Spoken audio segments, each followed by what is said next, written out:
பிரான்சில் இருந்து ஆபத்தான வழிமுறையூடாக பிரித்தானியாவுக்கு செல்ல முற்பட்ட 2 ஈழத் தமிழர்கள் கைது செய்யப்பட்டுள்ளனர்.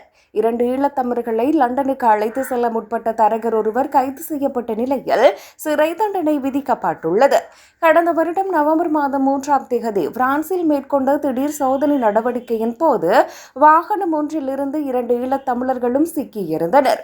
இதன்போது பாரிஸை சேர்ந்த 39 வயதான கார் சாரதி கைது செய்யப்பட்டார். இதன்போது காரின் பின்பெட்டியில் 2 நபர்கள் ஆபத்தான முறையில் ஒளிந்திருந்ததை கண்டுபிடித்து அவர்களை போலீசார் மீட்டனர்.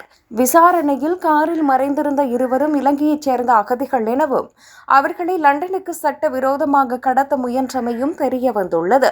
கைது செய்யப்பட்ட இலங்கை அகதி ஒருவர் வாக்குமூலம் அளிக்கையில் தான் இலங்கையை விட்டு வெளியேறி 6 மாதங்கள் ஆகுகிறது எனவும் பிரித்தானியாவுக்கு செல்வதற்காக மனித கடத்தல் கும்பல் ஒன்றுக்கு சுமார் 10,000 யூரோக்கள் வரை பணம் கொடுத்ததாக தெரிவித்துள்ளார்.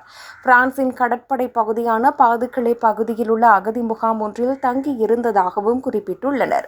பிரித்தானியாவுக்கு அழைத்து சென்றால் 5,000 யூரோக்கள் தருவதாக ஒரு நண்பர் கூறியதால் பண நெருக்கடியில் இருந்த கார் ஓட்டுநர் இந்த கடத்தலுக்கு சம்மதித்ததாக விசாரணையில் ஒப்புக்கொண்டுள்ளார். சட்டவிரோதமாக வெளிநாட்டினரை கடத்த முயன்ற குற்றத்துக்காக அந்த ஓட்டுநருக்கு நேற்று முன்தினம் 18 மாதங்கள் இடைநிறுத்தப்பட்ட சிறை தண்டனை விதிக்கப்பட்டமை குறிப்பிடத்தக்கது.